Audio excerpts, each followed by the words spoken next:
欢迎来到新兴消息频道，请订阅频道，所以大家不要错过当天最热门的新闻。我们今天的时事通讯包括以下内容：导演毛威，赵丽颖是风吹半夏的秤砣，一个小女人尝了个大心脏。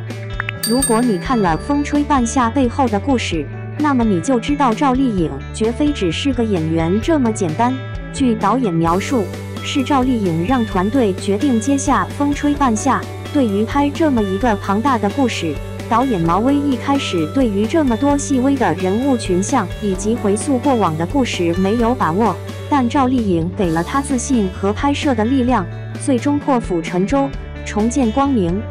近期导演毛威参加访谈的时候，就畅谈了这部剧集创作成功背后赵丽颖、欧豪、黄登登、孙千等演员的付出。期间他坦言，因为赵丽颖的一个态度，就下定了我们这个团队就要去接这个项目的这个决心。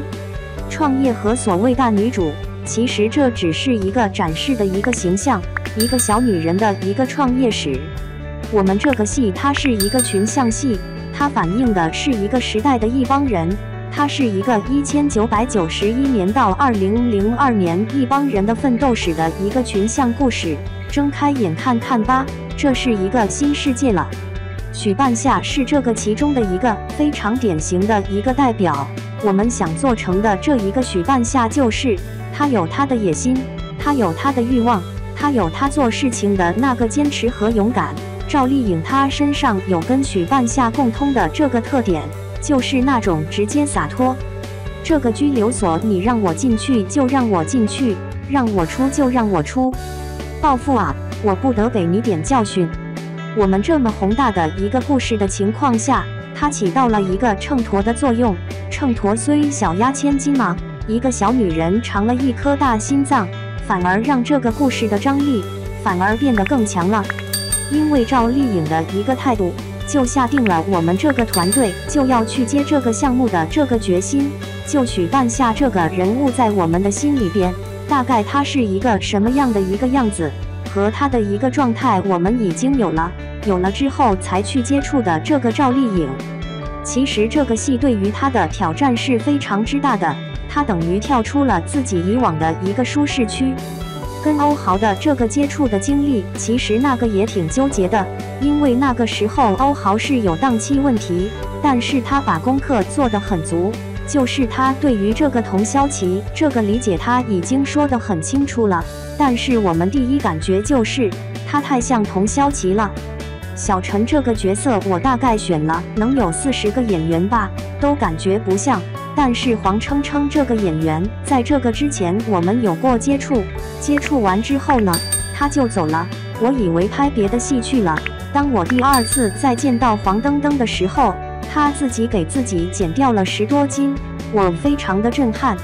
孙千这个野猫的角色我们也看了好多，我们曾经给他们看过一张王菲的一张照片，就是她是那种就是混不吝，应该是那种感觉。孙千是因为看了很多个演员之后，突然间有一天蹦到我们的视线前来了。你没发现他那种大咧咧那个劲就很野猫？一部剧能火真的不是一个因素，也不会因为流量，而会因为这部剧本身的质量。最重要的就是选角，角色要和演员匹配到位，不要丑女演美女，丑男演帅哥，也不要油腻男演清爽男，该是什么就是什么，然后演员就要去读透角色，最后在镜头面前去诠释。可以说风吹半夏的主创团队每一位都太给力了，有的演技让画面感很有可观性，有的则是演员和人物气质太匹配了，所以自然及灵感表露的也是让人看着就很舒适的。而故事的精妙就像一条线索，将所有演员都串联在了一个脉络中，让人就着长河去阅读关于风吹半夏野蛮生长的故事。2. 风吹半夏收视领跑，李光洁评价赵丽颖，一句话说出了观众心声。由胡歌和吴越领衔主演的《县委大院》顺利开播后，这部剧的热度和收视再次登顶，成为讨论最多的一部剧。直接超过了在播的多部优质作品。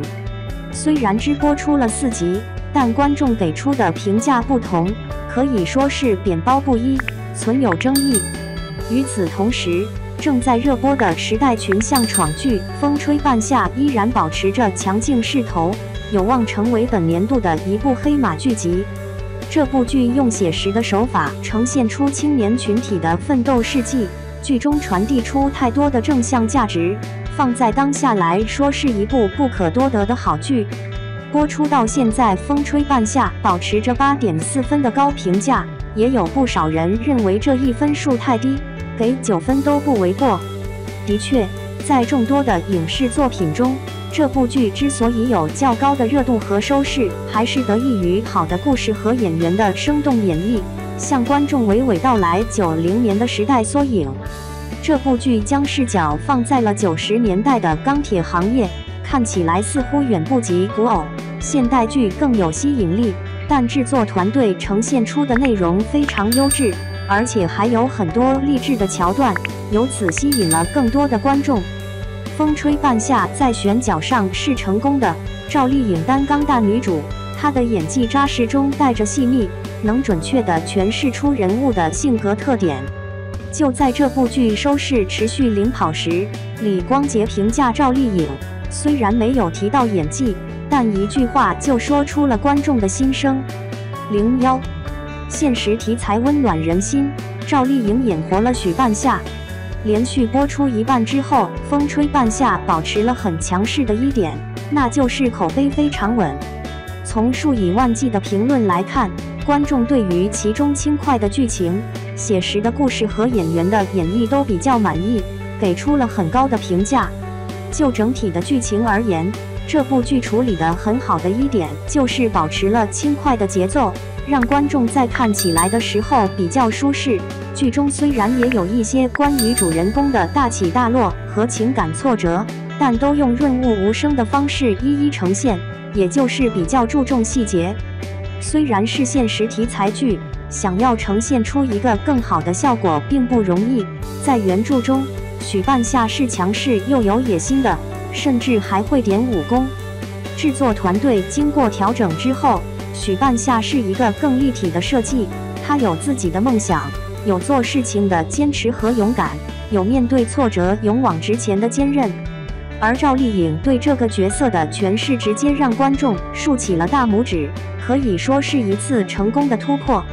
该剧的导演就在专访中指出，演许半夏对赵丽颖而言相当于跳出了舒适圈，她没有经历过那个时代，对那时候的人物状态并不清楚，也不了解。在她的不断学习中，心里已经有了人物的形态。这种形态不仅包含了外在的形象和能被一眼看出来的个人气质、气场，更重要的是内在情绪。赵丽颖把控得非常精准，虽然比较瘦小，但在宏大的故事下，用一颗大心脏撑住了故事，而且还表现出十足的张力，引发观众共情。赵丽颖演活了许半夏，这是很多观众的共识。从剧中的一些细节不难看出，她的演技也越来越细腻了，很多的镜头都会让观众有引发思考的自身感悟，其中的励志成分更是非常清晰。总的来说，赵丽颖给《风吹半夏》这部剧加分太多，扛剧实力满分。02，赵丽颖专业且敬业，进入角色的速度很快。不仅有导演给赵丽颖非常高的评价，与其搭档的中生代实力派演员李光洁更是用短短2句话说出了观众的心声，对她的评价非常精准。李光洁表示，自己与赵丽颖是首次合作，原本会有些担心能不能将故事塑造得更好，但通过合作之后，她的疑虑已经被彻底打消。在谈及赵丽颖的演技时，他非常诚恳地指出，跟赵丽颖老师是第1次合作，这次合作的感受非常好。她是一个特别专业且敬业的演员，进入角色的速度非常快，表达角色的情感浓度也特别高。短短几句，完全没有提到演技这2个字，但李光洁对赵丽颖的演技是十分肯定的。专业且敬业。赵丽颖也用许半夏这个角色证明了自己的业务能力。剧中有太多的可圈可点之处，这是她的内在功底。比如剧中有这样一幕，当许半夏知道童潇齐为了拿下贪图这块的时，竟然将废油倾倒，导致环境污染，她的气愤已经写在了脸上。在见到童潇齐后，她忍不住对其又打又骂，观众都看着疼。在童潇齐离开后，她的眼泪就直接流下来了。这一段处理得非常好，可以看到赵丽颖在一瞬间的情绪爆发，她的气愤、埋怨和委屈全都发泄在童潇齐身上，但看到好友离开，她的难过又全部化作泪滴。没有声嘶力竭，没有咆哮，那滴泪就是最好的演技，润物细无声。总体而言，作为85花的赵丽颖，凭演技让许半夏更加鲜活，也让整部剧的精彩程度直线上升。风吹半夏不仅有轻快的剧情，还有令人深思的生活哲理和励志故事，还是值得一看的。